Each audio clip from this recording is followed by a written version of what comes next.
Hello everyone, I'm Richard, and today Antonio and I are going to walk you through the process of installing patio pavers.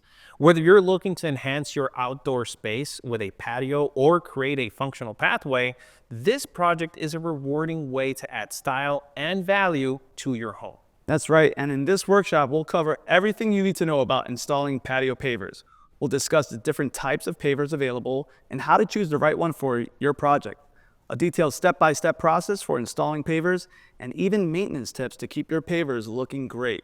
Then we'll go over all of the tools and materials that you'll need, as well as address some frequently asked questions and a summary of what we covered today. By the end of this workshop, you'll have the confidence to tackle this DIY project yourself. So Richard, let's jump in. Let's do that. So before we get started, please know that this is a physically demanding project. However, it's manageable with the right tools, materials, and preparation. A few things to keep in mind. When choosing the location for your paver patio, it's important to consider both practical and aesthetic factors. Start by evaluating the purpose of the patio, whether it's for outdoor dining, lounging, or creating a pathway, possibly, right? And select an area that complements its intended use. For example, a patio used for entertaining is best placed close to the house for easy access to the kitchen or living areas, while a peaceful garden pathway may fit better in a more secluded spot. Pay close attention to the site's natural conditions. Ensure the location has proper drainage, as water pooling can cause long-term damage to your patio. Avoid areas with excessive tree roots or uneven terrain, which can make the installation more difficult and lead to future shifting. Additionally, check for sufficient sunlight or shade based on how you plan to use the space. A sunny spot might be ideal for lounging, but shade could be preferable for a dining area with the whole family, right? Finally, make sure to confirm there are no underground utilities or pipes in the chosen area by contacting your local utility companies. Now, before you begin digging, that's one of the most important parts. To contact your local utilities. Give them a quick call. Make a quick call. I think it's 811. I think so, yeah. Yeah, 811. That's right. So, proper planning ensures your patio is both functional and durable. If you have an extra set of hands, like I have Antonio here, it's always best to do these larger DIY projects with a partner. Yeah, a little help goes a long way, and those are great points you made, Richard. And if you live in a cold climate, because I'm from New York City, so you're going to want to consider how that freeze-thaw cycle impacts the stability of these pavers. So proper installation and a solid base are essential to avoid issues down the line. And before we get into the install, Richard, let's talk a little bit about pavers, because there are three main types. Okay. We've got concrete pavers that are really durable, they're very affordably priced, and they come in different shapes and sizes. Then we have brick pavers. Yep. This is that classic long-lasting look, but they do require just a bit more upkeep. Okay. All right, now last but not least, the most luxurious option are natural stone pavers. They're unique, but they come at a higher cost. They're a bit more expensive and can be a bit more challenging to install. Interesting. So, yeah, normally for me, natural stone will give you that more luxury look. Yeah. But remember, it's a natural stone, so it might come in uneven cuts. And that's something you need to plan for. Absolutely. Right? Bricks, for example, they come perfectly cut in rectangles and they'll fit close together. Yep. So it depends what type of pattern you're looking for. Yeah, something like this is going to make that project really quick to plan, install, whereas other factors, the natural stone might be a little bit more challenging. Exactly. And look at these pavers. Watch this. So these two, if you can actually see that, they have curves in them. Yep. Right? So it's not a perfect Not perfect, rectangle. but the other one has it as well. So look how easy they go together. Yep. Right? So that's going to ensure you less flex throughout the years. So all of these choices are things you have to consider when you're choosing your pavers. A lot of options. Awesome, right? So you'll also want to think about patterns. Patterns also play a big role in the final look. Options like running bond and herringbone create a unique aesthetic. For example, a herringbone pattern is great for those high traffic areas because it locks the pavers in place, while a running bond pattern is simple but it looks great for patios. Choose a material and pattern that complements your outdoor space. Now, when laying pavers, ensuring a consistent pattern can be one of the most challenging aspects, especially for beginners, right? But later in the workshop, we'll also show you tips for transitioning from one road to the next and how to handle corners and edges. Yeah, and by now, hopefully, we've knocked out the hardest part. You've chosen your paver style and the pattern type. So now it's time to start that process. Okay. So the first step is preparation. So determine the exact dimensions of your patio. A typical patio size is around 12 by 12 feet. But if you need something more compact, maybe go with a 8 by 10. Sure. Or if you need something larger, go with a 20 by 20. Once you confirm your choice, use stakes, spray paint, or string to outline the perimeter. And to ensure your patio is square, measure diagonally from one corner to the opposite corner, and then repeat that process for the other diagonal. Nice. Now, if these measurements don't match up, simply adjust the stakes and strings as needed. Once both measurements are equal, your layout is square. Simple, and this is really just going to help prevent misalignment for the patterns later down the road. You're also going to want to make sure to remove any obstacles, things like patio furniture, plants, or general debris from that designated area. This will give you a clean slate to work with, and it's going to help you focus on what matters most, the layout. That's correct. And drainage, because drainage is one of the most important aspects when installing pavers. Your patio should slope away from your home at least a 1/4 inch per foot grade. If you're installing pavers over a 10-foot span, the slope should drop about 2.5 inches over those 10 feet. So real quick, you have 10 feet, you multiply that by 1/4 inch per foot, that equals to 2.5 inches. This ensures water will run off the patio instead of pooling and causing damage to the pavers, or even worse, your home's foundation. All right. Okay? Use a line level attached to a string to verify the slope. If you're working on a large patio, consider creating sort of a slight central ridge and sloping the patio downward in 2 directions for even better water management. Now, Richard, those are great points, but one quick question. How many pavers are we going to need for this type of project? I would say probably more than what you think. Yeah. I always go with that, okay? You can either calculate it by hand, or you can use the paver calculator found on homedepot.com, which is linked in the resources guides below, which you can download, okay? Absolutely. The Home Depot paver calculator offers several key benefits that simplify planning and ensuring the success of your outdoor paver project. By using this tool, you can accurately estimate the materials needed, reducing guesswork and minimizing waste. Now, to use the Home Depot paver calculator, begin by visiting the Home Depot website at homedepot.com. In the search bar located at the top of the home page, type paver calculator and press enter.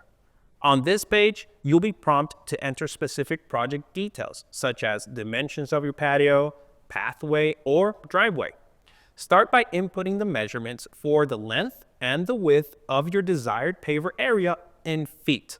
So for example, the standard patio size is 12 by 12 feet. If your project has a unique shape, consider dividing it into smaller rectangles or squares and calculate each section separately for accuracy. Once all fields are filled out, the calculator will automatically generate the quantity of pavers, base material, sand, and edging needed for your project, okay? Review the results carefully, noting the suggested amounts. To account for cutting and potential mistakes, which are probably Murphy's Law. it's gonna happen, consider purchasing an additional 10 to 15% of pavers beyond that calculated total. Lastly, you can add the listed materials directly to your online shopping cart or print the list to take with you on your next visit to the Home Depot store. This convenient tool simplifies planning, ensuring you have all the materials needed for a successful paver installation project. Yeah, and that's a great tool. Love it. And there's even more tools online that sure. you could always check out. But now that we've marked that area, it's time to go ahead and proceed with removing the grass and soil so that we can prepare the area for the pavers. Now, if there's grass in the space, start by using a sod cutter or a flat shovel to remove it. A sod cutter is ideal for larger areas because it cuts beneath the grass and the roots. Makes this a lot easier so you can roll it up and remove the sod in neat sections. This leaves a cleaner surface to work with. Now, if you don't have that sod cutter, a flat shovel is going to work fine. But it just takes a little more sweat equity, right? So you're going to get your workout on with that. Once the grass is removed, start digging out the soil. So you'll need to excavate to a depth of about 6 to 8 inches. This is ideal to allow room for several items like 4 to 6 inches of that base material, whether it's crushed stone or gravel, about 1 to 2 inches of bedding sand, and the thickness of your pavers, which is usually around 2 to 3 inches. Now, as you dig, we're going to recommend periodically measure the depth with a tape measure just to ensure that it's consistent across the area. Uneven excavation will create issues when you start laying down those pavers, and trust, you'll get frustrated and regret every decision if you don't do this. That's true, Antonio. I remember when you're talking 10 by 10, 20 by 20, digging 6 to 8 inches down. Yeah, it adds up quick. It adds up, and that's a lot of dirt you're going to have to move. So get ready for that and be sure to have another partner with you. It's going to help in the long run. So all good points, Antonio. The goal here is for your pavers to end up several inches higher than your ground level, right? If the pavers are the same level as your grass or your ground, then you will have water pooling water pooling, which eventually in the future is going to damage your pavers. Water is the enemy here for your pavers. That's correct. You want no standing water. So as you're digging, it's important to make sure the area is as level as possible, right? Because an uneven surface can lead to shifting pavers and drainage problems. Once you've removed the grass and the soil, it's time to check if the area is level. And remember, having that sloped correctly, okay? Remember, you will need a small amount of slope to present in this step, since this lays the foundation for everything that will be on top of it and ensures proper drainage, okay? So real quick, before we keep moving on, I want you to look at this little tool we have here.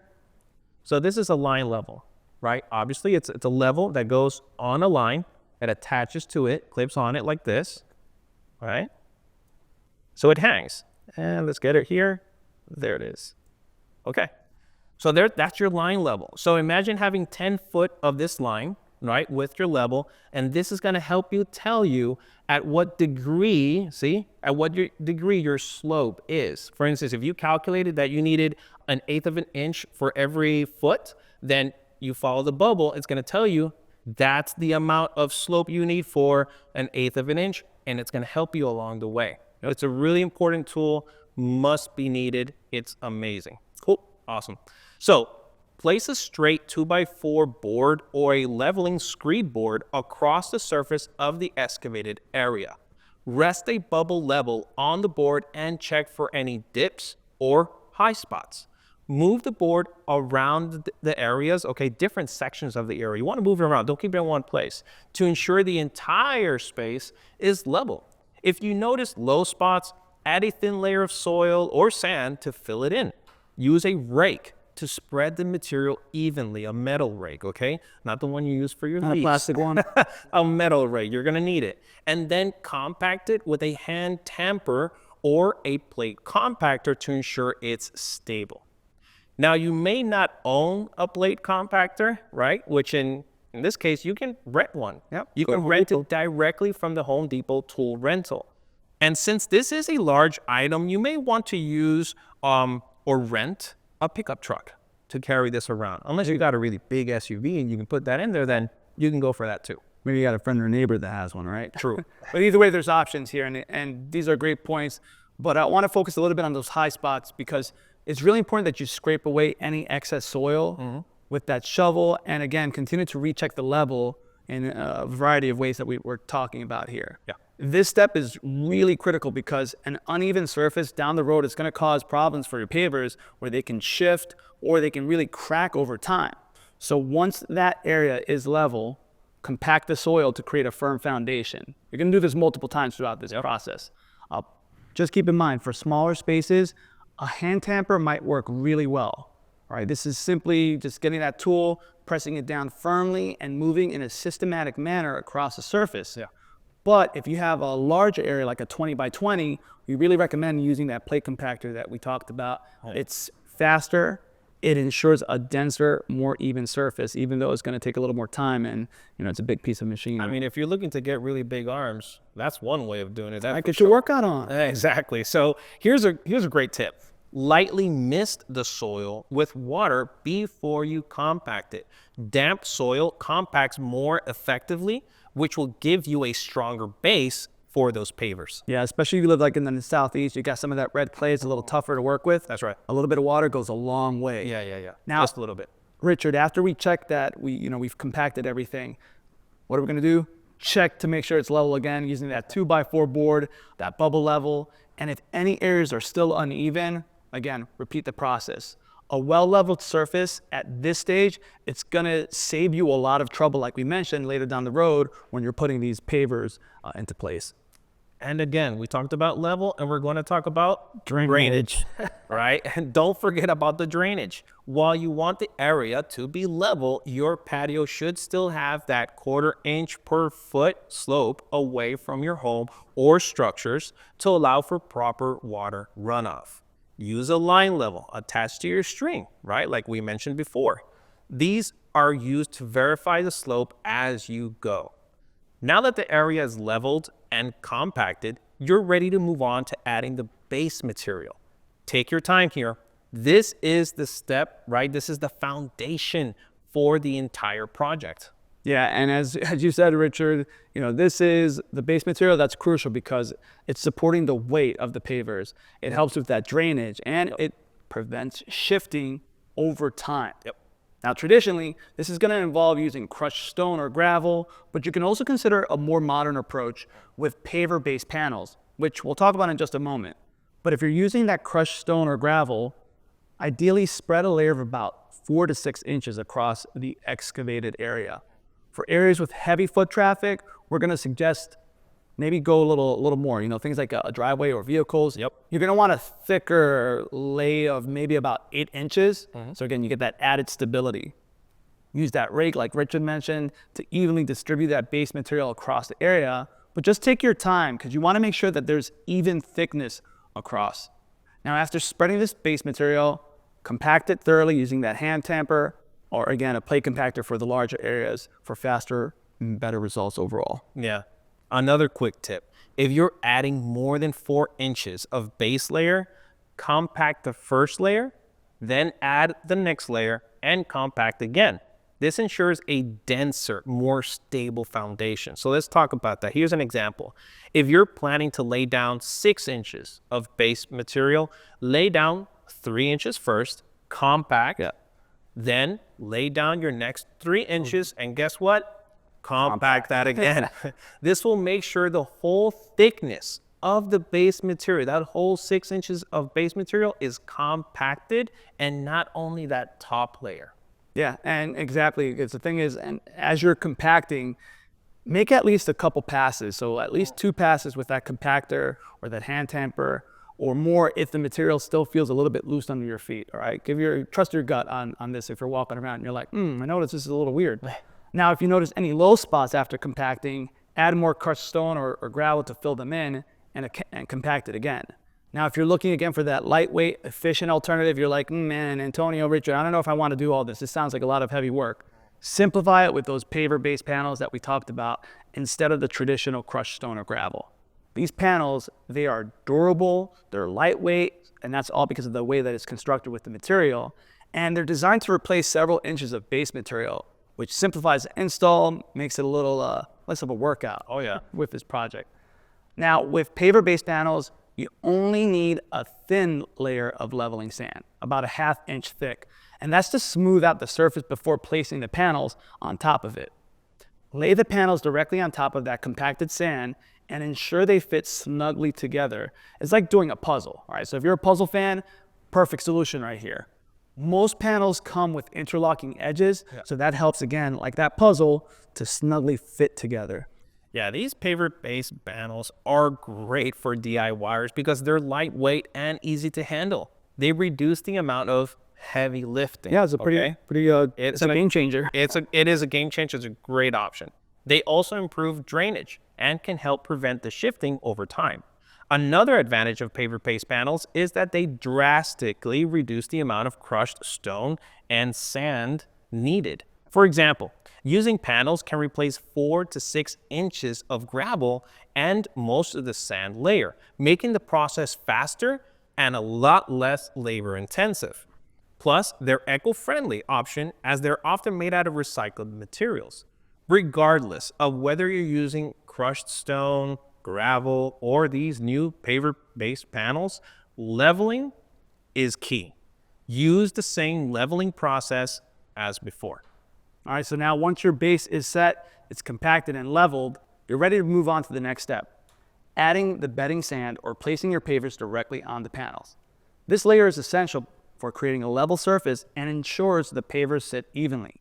Start by adding a layer of coarse bedding sand, about 1 to 2 inches thick, across the entire patio area. And to ensure the sand is leveled and the correct thickness, place 2 lengths of PVC pipes, that's right, we said PVC pipes, which are the same height and as the thickness you are looking for in the bedding sand on top of the compacted base material. These will act as tracks to guide you as you level the sand. Position the PVC pipes parallel to each other, spaced about 3 to 4 feet apart. Yeah. So use a bubble level to check that the PVC pipes are at the same height and maintain the slope you set for drainage. Next, you're going to pour that bedding sand across and between the PVC pipes. Use a 2x4 screed board to smooth and level the sand layer. Rest the board on the PVC pipes and slowly drag it across the sand in a back and forth motion. This process ensures the sand is evenly distributed and creates a flat, level surface for your pavers. Work in small sections at a time to maintain control and accuracy. If you notice any low spots, add more sand and re-screed that area. As you screed, periodically check the sand with a level and confirm it's even and follows the proper slope. Yep, that's right. So now once you've leveled the sand in one section, carefully remove those PVC pipes. You'll be left with narrow grooves where those pipes were. Go ahead and fill in these grooves with more paver sand, and then use a trowel or the edge of a screed board to smooth and level these areas. Yeah, definitely. For me, these PVC pipes are a great option. It maintains, right, like we mentioned before, you want to make sure that the height of that PVC pipe is what you're looking for. That way you know that you're adding the right amount of sand for your paver base. Yep. Now, once you're messing around with the sand, you're sort of playing sand castles, right? You're taking your time. You want that sand to be nice and smooth. Sometimes if you're using a normal 2x4 piece of wood as a screed board, you might, while you're pulling down, it might be a sharp edge and it causes grooves. You don't want those grooves there. So here's an alternative. You can use a magnesium float, okay?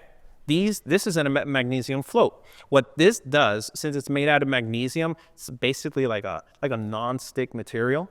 And you're gonna be able to work it around the sand and make it as smooth as possible.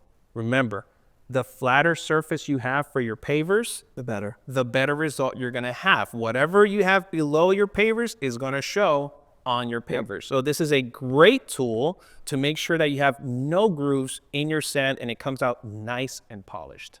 That was smooth. That was smooth. See what you did there. See what you did there. Good stuff, right? So here's where attention to detail, it really matters. I'm still laughing because of your joke. It was a good one. I know. So avoid stepping onto the leveled sand as you work. If you disturb the surface, you'll need to re-screed that area again, which takes extra time. To stay organized, plan your work area so you don't accidentally work yourself into a corner. Move systematically from one section to the next, making sure each area is complete before moving on. That's right. And once that entire area is covered with leveling sand, do a final check, walk around the perimeter, and not on the sand. So remember, around the perimeter, don't disturb all that great work you did. That's right. And do a visual inspection of the surface for any irregularities. Use that screed board or a level to make any last minute adjustments, because again, the goal here is just to create as perfectly smooth of a surface that's even, so that you can properly support your pavers so that they don't shift over time. With your sand layer leveled and ready to go, now comes the exciting part. We are laying down the pavers, Richard. Finally. You made it here, right? So you want to create a strong and visually appealing patio or pathway. It's crucial to start with a plan and follow a consistent pattern. Begin by laying your first row of pavers along a straight edge, such as the edge of your string line, a wall, or another hard surface. Now, if you're working on a larger patio, this straight edge serves as your anchor, and it's going to ensure your pavers stay aligned as you work. Place each paver gently into the leveled sand. Avoid sliding the pavers across the sand. You don't want to disturb that foundation, because this can disrupt that surface and create uneven spots. Instead, lower them straight down into position like Richard is showing here. And if you're working with multiple pallets of pavers, pull from several pallets at a time so that you can mix them up, and it kind of creates a more consistency because there's going to be color variation. It looks more natural. It looks more natural, for sure. This is going to give your patio, like Richard said, a more natural, uniform appearance, and it prevents any noticeable patches of darker or lighter pavers. Excellent. And as you progress, periodically check the alignment of your pavers. Use a level or a straight edge to ensure everything is staying even. If you notice any pavers sitting too high or too low, remove them. Adjust the sand underneath and reposition them. And to maintain that consistent spacing between the pavers, use spacers which can easily be made from a cut piece of wood. Proper spacing is important because it creates clean grout lines and prevents pavers from shifting over time. It's almost like if you're taking on a bathroom project or a tile project in your kitchen, same kind of ideology or principles apply. For most projects, an 1/8 of an inch gap is standard, but always follow the recommendations for the specific pavers you're using. Those manufacturer instructions can vary slightly. Work in small sections, one row or one pattern block at a time. And this keeps the sand from being disturbed and allows you to focus on achieving even placement. And before we keep moving on, you talked about tiles and bathroom projects. Be sure to check out our on-demand library. We have a new workshop. It's called How to Install Tiles on a Shower. There you go. So more or less the same concept of laying down tiles and the spacing and all that. It's a great workshop. Now, avoid stepping on areas where pavers are already laid. If you need to reach for a different section, use a plank or a board to distribute your weight evenly across the pavers. This prevents disturbing the sand and keeps everything pretty much leveled. All right, now once you've laid a section, do a quick alignment check. Use a straight edge or string line to confirm the edges are still straight and even. This is your chance to make small adjustments again before moving on to the next section. And for obstacles like corners, pipes, or curves, you'll need to measure and cut pavers to fit. Cutting pavers is a step you'll only need to do if it's necessary. And this step allows you to achieve a clean finish by ensuring the pavers fit snugly in areas where full-size pieces won't necessarily work. Cutting pavers generates dust and debris. So safety is a top priority. Always wear safety goggles, gloves, dust mask, or respirator and hearing protection. What? Was that? I'm sorry. I didn't wear hearing protection. But start by identifying the pavers that need to be cut. Use a grease pencil or a chalk marker, even a Sharpie could work, to outline the area of the paver that needs trimming. Now, if you're working along a straight edge, place the paver over the gap it will fill, ensuring it overlaps slightly with the adjacent pavers. Then, mark the exact spot where it needs to be cut to fit perfectly. For curves or irregular shapes, use a template. You can do this by outlining it on a simple piece of cardboard and trace the desired shape onto the paver. Using a grease pencil is a great option. These grease pencils, the good thing about them, we'll talk about this pretty soon. When you use a wet saw, the wet saw, if you were to use chalk or a normal pencil, while you're cutting with the wet saw, it's going to disappear that line. It's going to wash it away. It's going to wash it away. So with these wax pencils, let's say you're using this speed square, you want to cut this brick, right? You go ahead, you mark it. And that's going to be more resilient. That's going to be more resilient to the water of that wet saw. So this is a great option, or a Sharpie, okay? And again, all of this stuff is still washable, so it's not permanently staying on there. That's correct. So double check your measurements before cutting. It's always better to measure twice and cut once to avoid wasting pavers. There are a few tools you can use to cut pavers, depending on the type of material and the precision that you need. For instance, a concrete saw or a wet saw. These are ideal for precise, straight cuts, especially with concrete or stone pavers. You can also use an angle grinder with a diamond blade. Really important, okay? Must be a diamond blade. These are great for straight or curved cuts and works well for both small adjustments and more intricate designs. You can also use a chisel and a hammer. They're perfect for quick, simple cuts, though it may not provide the cleanest edge, but they are a great choice. Yep. You can also use tile nippers. These are best for really small, detailed cuts, particularly with thinner or irregular shaped pavers. And for the most DIY projects, you're probably going to use a wet saw, or an angle grinder is your best for these type of cuts, right? And it's best for a clean, type, and professional looking cut. Now, most people do not own a wet saw, in which case you can rent one from the Home Depot Tool Rental Center. They're relatively inexpensive and it gets the job done. Yep. Now, if you're using a concrete saw or an angle grinder, place the paver on a stable surface. Really important. So maybe use something like a workbench or a piece of scrap plywood. Align the marked cut line with the blade and cut slowly and steadily, applying even pressure to avoid cracking or chipping. Now, for wet saws, ensure the water reservoir is full to keep that blade cool and helps minimize dust. Just remember, go slow and let the tool do the work. Rushing through this cut, it just increases the risk of cracking the paver or making an uneven cut. Yeah, cutting pavers is a step you may not need to do for every project, but when it's necessary, take your time, and using the right tools will ensure a perfect fit and a professional finish. With the cuts complete, you're ready to move on to laying the final pavers and finishing your patio or your pathway.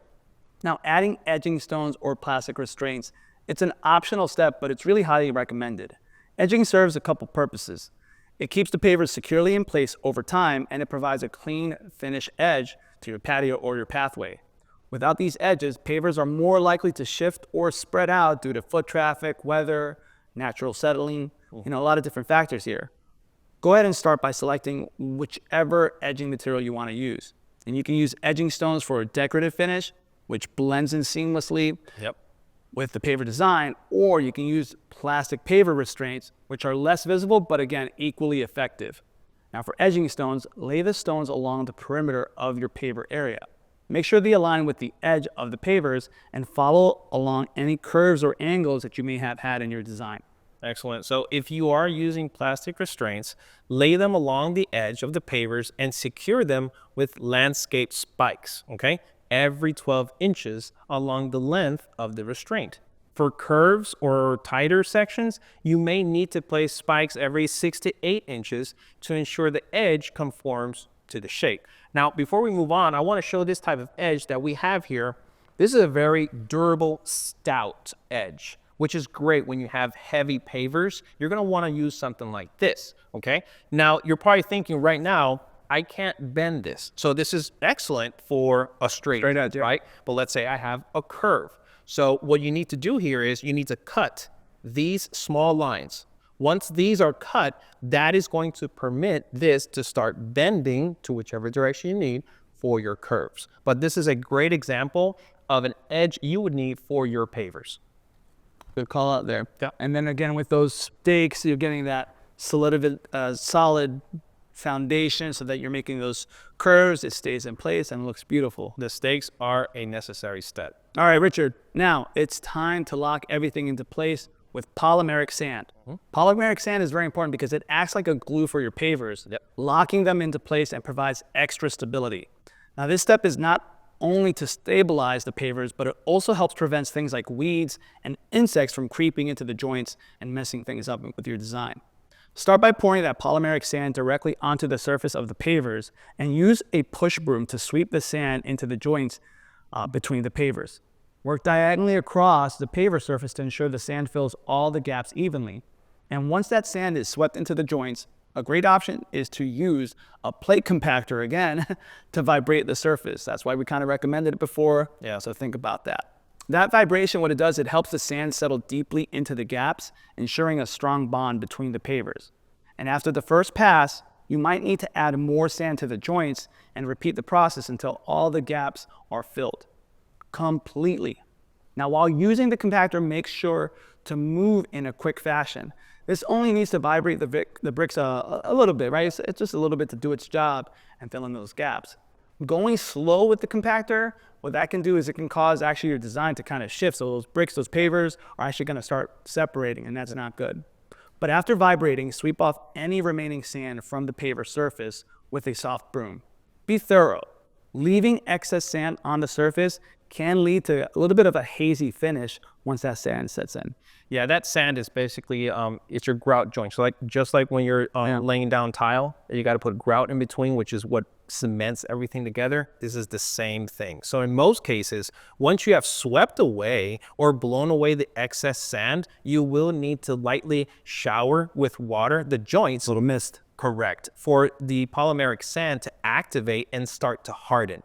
Read the manufacturer's specific instructions for this step. Some of them, they might need 1 or 2 times that you need to water them before they completely harden with that. And with that said, you're almost done. Let's move on to the finishing touches, right? Yeah, we're like at the final mile for this marathon. That's right. But you're almost there, folks. And now that the pavers are laid, they're compacted, they're stabilized with that polymeric sand, it's time for the final touch, and that's applying a paver sealer. While this step is optional, again, we're recommending it because this adds protection for your patio. It enhances the appearance. Sealing protects against stains from food, drinks, natural debris like leaves, and it reduces the growth of weeds and algae. It's also going to prevent water penetration that can cause that freeze-thaw damage. So my folks up there in New York, the Northeast, do this. This is not optional for y'all. All right, it also enhances the color and the texture of the paver, so it's going to look amazing. And now here's how to apply a paver sealer. Select a sealer that's appropriate for your paver material, whether it's concrete, natural stone, whatever it may be. Sealers come in 2 main types. There's a wet look that is more glossy, and there's a natural look that's more matte. Ensure the pavers are completely clean and dry. If needed, use a pressure washer to remove the dirt or the residue and let the surface dry for at least 24 hours before sealing.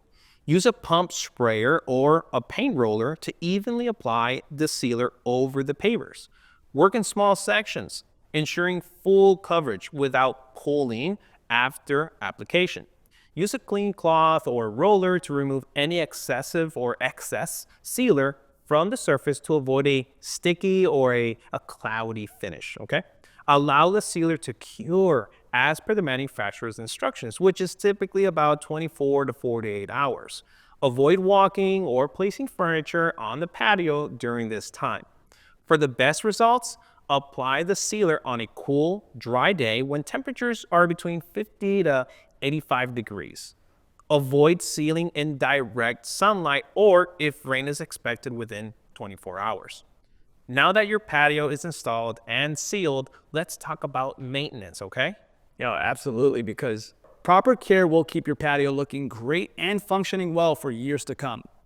Regularly sweep the surface weekly to remove dirt, leaves, and debris. For deeper cleaning, maybe use a mild detergent and water with a stiff bristle brush, but avoid using harsh chemicals that could damage that sealer. Inspect the joints regularly also for things like weed growth. And if you do notice weeds growing, remove them immediately so that they don't continue to spread. Then reapply polymeric sand as needed to refill the joints, and that's going to help inhibit that future weed growth. Then reapply the paver sealer every 2 to 3 years, or again, just check what the recommended manufacturer ratings are for that. That's going to help protect it over years to come. That's right. Now, my friends over in the colder climates in the Northeast, do not use metal shovels or any harsh de-icing chemicals. This can damage the pavers. Yeah. So I'm going to suggest opt out for something maybe like a plastic shovel and use sand or a paver-safe de-icer if you want that traction during the wintertime. Yeah. Why damage all that investment that you just Exactly. did, right? Not. Yeah. And don't forget to inspect your patio for annually or signs of settling or shifting. If you notice any pavers out of place, address the issue right away to avoid larger problems down the line. Yep. And Richard, now with that inspection complete and the sealer applied, guess what? Your patio is ready to use for entertaining, lounging, whatever you want. Nice. So take a moment, breathe it in, and admire all that hard work that you just did, with that sweat equity. Whether it's hosting that backyard barbecue or enjoying a quiet evening outdoors, you now have a durable, beautiful space to enjoy in the outdoors. That's what it's all about, right?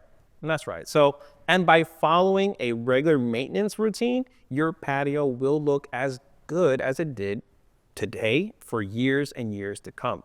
Now let's go over the tools and materials you need for this project. Yeah, and we talked about a lot of different tools, that flat shovel, sod cutter, and some of these you might want to rent or purchase. But I'll put a strong recommendation, that plate compactor, even for smaller ones, because we talked about how it helps with the vibration of the polymeric sand. It gives you that even surface. It really is a lifesaver. And who knows, maybe you'll want to take on a project for your neighbor, your family. That's right. So why not? Excellent. So let's also now look at some of the materials you might need for this project, okay? So talk about, your crushed stone or the gravel that you're going to need, the polymeric sand, right? The bedding sand. You're going to also need the panels, right? The base panels. Those are optional, but they're excellent. And the paver sealer. You can also use what else? Apart from that, from materials, I really liked the edge. The edge. Yeah, that edge that we showed off is a really great edge for this type of project because it's durable and it's stout. Now, always remember, pavers, you're going to want to order at least 10 to 15% extra because you will make mistakes, especially if this is your first project on pavers. Yep. You will make this mistake and you never know. Maybe you end up wanting another pattern or adding somewhere else. You already have those pavers with you. Yep, and then maybe you can repurpose the excess materials for some other stuff, maybe a garden bed or something else to bring up that curb appeal. Perfect. Now, quick note, for the full list of all the tools and materials we spoke about for this project, check out the resource guide below.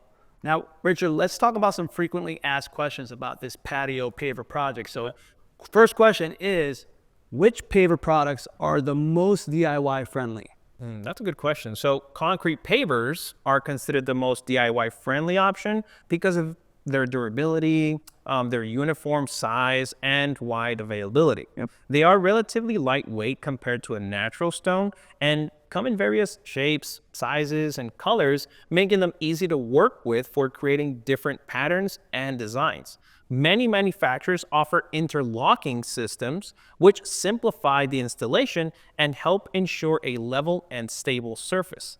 Additionally, concrete pavers require less precision cutting, which is a time saver. So a little more forgiving. Correct. Compared to irregular shaped natural stones. For beginners, modular brick pavers are another great choice due to their manageable size and straightforward installation process.